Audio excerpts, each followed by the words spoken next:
make sure that you're using it to uphold and uplift the people around you and empower them and encourage them to take advantage of all the good things that you found in the hobbies and the passions that you have in your life. So thank you very much for having me today. I appreciate y'all.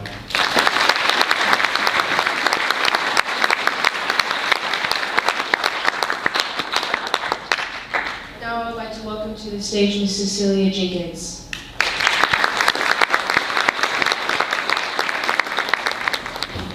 You guys are way ahead of me. Like I said, when I was a freshman in high school, I don't know what I was doing, honestly. But it's really important to think about that. And I mean, you don't have to know right away. But I think that whatever you do, make sure that you make those connections. And find some mentors and really find someone who can help you, because to be completely honest, I thought when I turned 18 I knew what I was going to do and I was going to get ready to go to college and nobody could tell me anything, and it's tough. It's really tough. And so that's really what I just really wanted to encourage you guys, because I've been this age and I know that it's so easy. It's so easy to think that you have it all figured out. My mom used to tell me all the time, think about what you want to do, and she'd give me all this advice, and I feel like, you're crazy. I know what I'm doing, but you don't. You don't, and it's okay. And I can tell you that, and I think of you guys, and I think of my younger siblings. I have a 19-year-old brother, a 14-year-old brother who thinks that he has everything figured out, and I have a 4-year-old brother. And I really want to make a difference, and I really want them to be able to look at me as an example, and I want you guys to start thinking about that now. And I mean, it's tough. You have a lot of things that you guys need to, want to do, hang out, and it's okay, be a kid. But also to start thinking about who is watching you. Younger siblings, who's watching you? You're an example now. And so I think that's important. Here's something else that I just wanted to mention.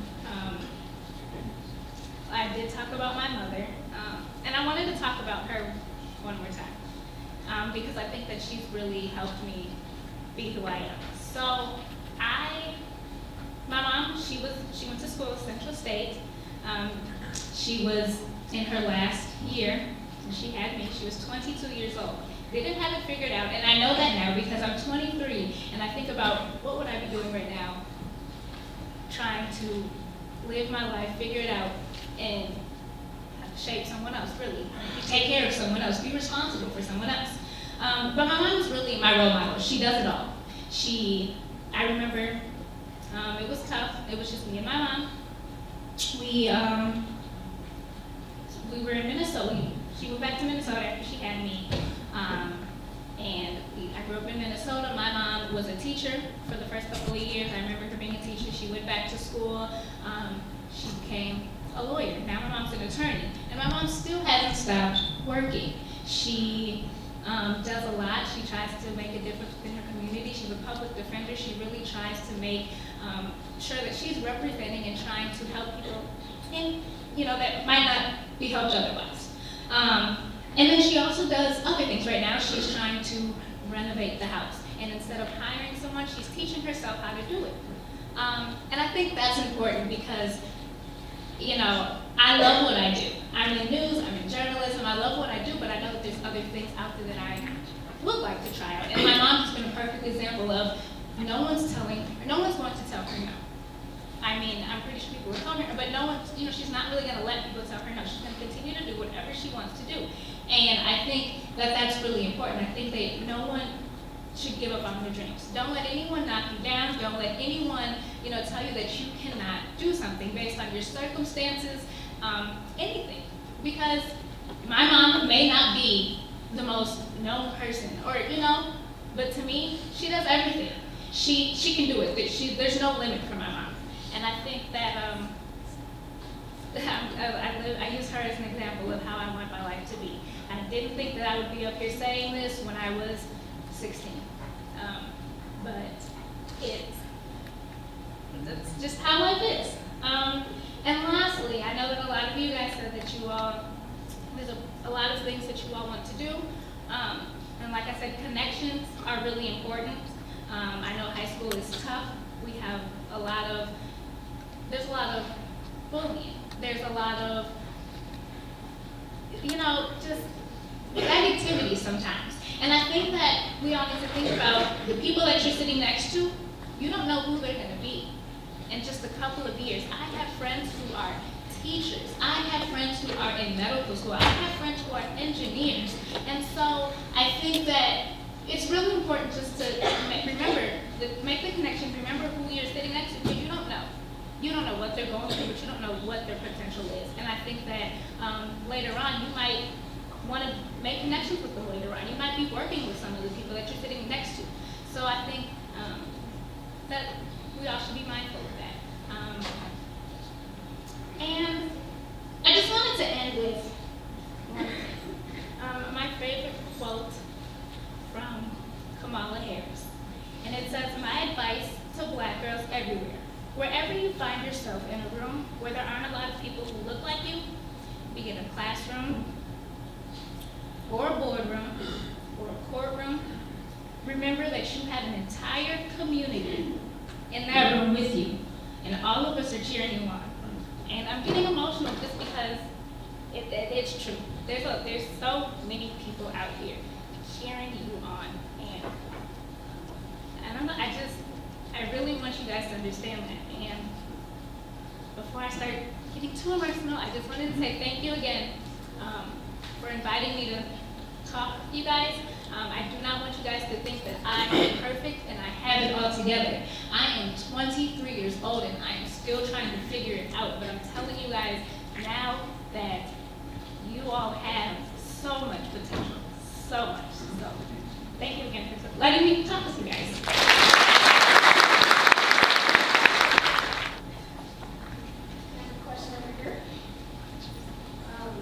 Did a lot of people try to knock you guys out, and now you guys get through that, and even if you felt like alone, like how did you push through something you wanted?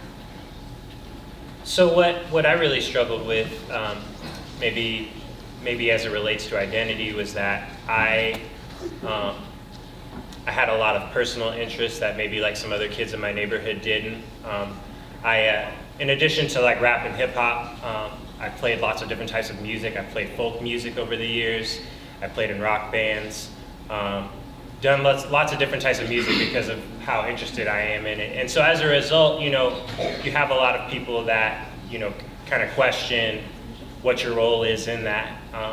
And so I experienced that a lot. But then also maybe like, as far as my identity in high school, a lot of it too was that like, I was so tall. So a lot of times, like if I had a platform through art, through music, a lot of people also assumed, oh, like you play varsity basketball, or you do this or that, that you're into sports. And not to say that I wasn't, but that's not the whole of who I was. And I think a lot of times, as I'm sure some of you young people have experienced, is that you get pigeonholed, you get typecast into a role so quickly in life, and it's just so hard. You spend like so many of these years trying to like break free from that, and trying to establish your personal identity as something that's free and unrestricted. So yeah, I spent a lot of time dealing with that, and a lot of that was just forging ahead, and dealing with some of the pain and the discomfort that comes with having those conversations over and over again. I've traveled a lot as a musician, so I've encountered lots of people that, again, make those assumptions over and over again. I've never played reggae music. I love reggae music, but I've never performed it, so that's another thing that would come up pretty constantly. So, but yeah, that's, for me, the biggest thing was just continuing to forge ahead and to dive deeper into my passions and really find that same joy that I got out of just doing exactly what I wanted and not letting somebody else tell me what I needed to be, so. I'll just add on to that. I mean, I never really fit in high school. And to really figure out who I was, I found people who shared some of my interests. For the beginning half of everywhere, I guess. I moved around a lot in high school. I was in Minnesota, and then I was in Chicago. And in some places, sometimes I was too black to fit in, to be completely honest. And sometimes I was black, but I was, too white? And so I just never really fit in, but you just have to find people who share those interests. I remember there were a lot of people who wanted to be in journalism. And so once I got to college, it's really when I found those people who shared those interests, who pushed me to be who I am and to really say, hey, it's okay. I remember in high school, I went on a trip, and I brought a book. And someone told me, they made fun of me. Oh, you're not really gonna bring that book, and it's like, you just have to surround yourself with people who really support you, who share your common interests, who aren't gonna knock you down, because they say that you are who you keep around you, right? And so I think that's really just how I dealt with it. I just found people who accepted me for who I was. Yes, sir. Who are some of your role models for people of color? As far as people of color, me personally, I mean, as a writer, like when I was in high school, I spent a lot of time in the Topeka High Library as a proctor. So for me, a lot of my role models came through the authors that I was reading. Somebody like Langston Hughes or James Baldwin, Richard Wright, W.B. Du Bois.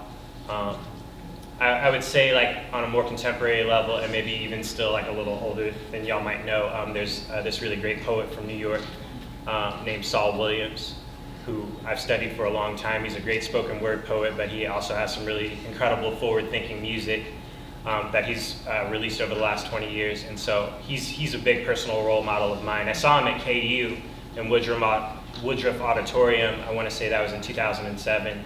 And I've seen a lot of performances, but that one alone had the most impact on me because he had all of this power and he had all of this presence. But, when he talked about things that were really sensitive and tender to him, it's like he was on the verge of tears, just anybody that can get on stage and show that range of emotion, in front of complete strangers, those are people that I get really drawn into. So, yeah. Like I said before, my mom's my role model, but other people, I mean, when I look, especially for my business, or the business that I am in, I mean, everyone, loves Oprah, right? But I also love Tamron Hall. She's no longer on the Today Show, but she's still doing what she loves, and so I really think she's one of the people that I've watched for a while.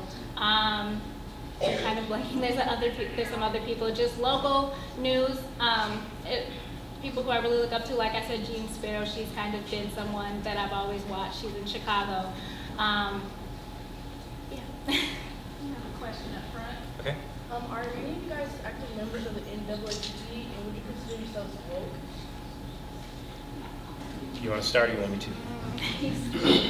I'm not currently an active member of the NAACP, not saying that I wouldn't be. What I struggle with the terminology like woke is that, again, I feel like it immediately typecasts you into fitting a certain role or having a certain set of beliefs, and it's really like Cecilia had mentioned earlier, she's not perfect. I'm not perfect. It's hard for me to conduct myself in any way that I can't consistently be accountable to, And everything that I'm talking about, everything that I'm doing in my life, everything I'm experiencing, I'm still learning, I'm still growing. I'm still learning how to be a better steward for human beings around me in my life. I'm still learning what intersectionality really means as a practice. So it's hard for me to tie down to anything that can be reduced to a hashtag, because at some point, I'm not going to be able to fit into that. I'm going to make a mistake. I'm going to slip up. I'm going to say the wrong thing. I'm going to do the wrong thing. And so for me, it's important that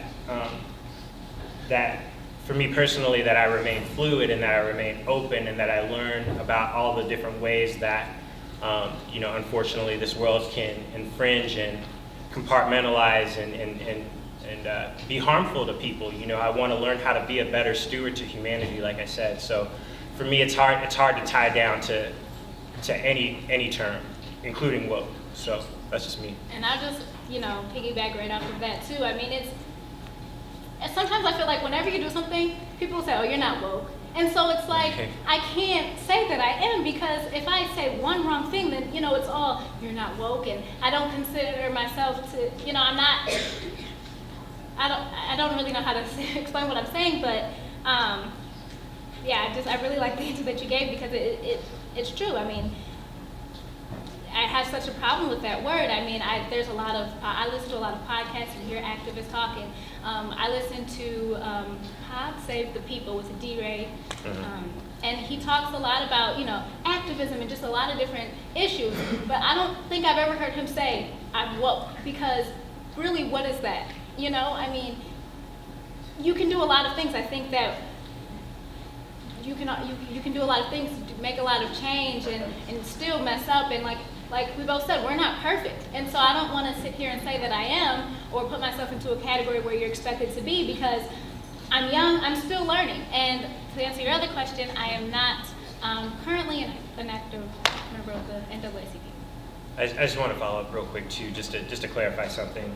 I have been involved in community activism, even as recently as the last 4 and 5 months, helping facilitate and organize some conversations around the death of Dominique White. Some of you might have picked up on that in the news. And so I feel very fortunate to be working with a number of people who are passionate about making sure that we're having police or community engagement with the police that doesn't result in deaths, that doesn't result in unnecessary deaths.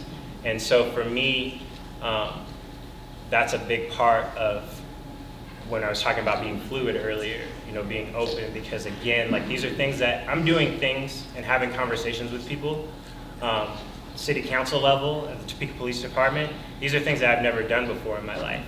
I used to work for the city of Topeka. I was in the attorney's office for about 1.5 years. So I've known some of these people, but never had these dynamic conversations. And they're very difficult to have. And for me, growing up in central Topeka, being harassed by the police was a regular occurrence. That was something that we were dealing with. And so again, knowing that there are lives at stake, lives that hang in the balance when we're having these discussions, it's hard for me to, again, want to tie down to anything that can narrow the work that we're doing, because the most important thing for me at this point is the work. And again, just trying to figure out ways to be a better steward for this Topeka community. And so, yeah, not to beat a dead horse, I apologize. Just to try to illustrate that there are ways that you can get involved. There are ways that you can take action in your community, and all the people that I'm working with, none of us are perfect. None of us, step into this work blemish-free. All of us come to this work with some baggage and, with some issues, and we're all learning from one another, again, how to have better conversations, but then get toward these goals together. So, yeah. Thank you for that question. That was a great question. What were some of the biggest challenges you faced, and how did you overcome them? I will start, and it's still a challenge that I'm facing right now. There's a lot that I've faced. This is a big one for me, anyways, personally. Working in journalism, I have struggled with my look. Before I started working here, my hair was curly, I was really natural, and then I was told, you might not get to where you want to be, right? And so I felt like I was forced to almost change my identity, kind of, sort of, right? Because for many, and for me, my hair is a big part of who I am. And so I'm still struggling with that, but I think how I'm dealing with that is just still being true to who I am. And eventually, I'll accept, I'll say, hey, this isn't gonna work, and I'm already kind of, working on that. But I think that really those are just that's just one of the biggest challenges that I've had to face. It's really just being comfortable with who I am. And I'm still working on that. I'm still trying to figure out who I am. Yeah, I can agree with that. I think for me the biggest challenge has just been, my self-doubt, my self-consciousness, just some of my anxiety that I've carried with me since I was a child, and stepping into these roles and taking advantage of these platforms. It's like from an early age, I knew I wanted to be an artist. I knew I wanted to play music, as far back as when I was 3 or 4. I just knew that. And so it just took a long time for me to overcome some of my personal doubt, and then my lack of skill, and also just like, wanting to be a kid, like wanting to do stuff that like all your friends are doing and just wanting to hang out. Like you don't always want to be, a weirdo. You don't always want to be an outsider. You don't always want to be different. And yet, the more I leaned into that, the more joy I got out of it, like the happier I was, just, telling myself, like, this is what I really want to do, this is who I really am, this is what I'm about. So it took me a long time, and it took, hours and hours of practice and a lot of time getting up on stages and messing up and doing really poorly for me to get to this place. So it just pushing through it. So I just wanted to, because you made a really good point, that's something that I also struggle with, is really just, you beat yourself up so much. I mean, it doesn't matter what you do. I mean, I've always been hard on myself, and I've always been telling myself, you can't sit here and be hard on yourself, because you'll never be what you want to be. You'll never advance if you're always doubting yourself. And so that's something that I also struggle with, is doubting myself. And who knows yourself better than you, right? Mm-hmm. So I think that's also something to do. Good question. Thank you for answering all those questions and speaking today.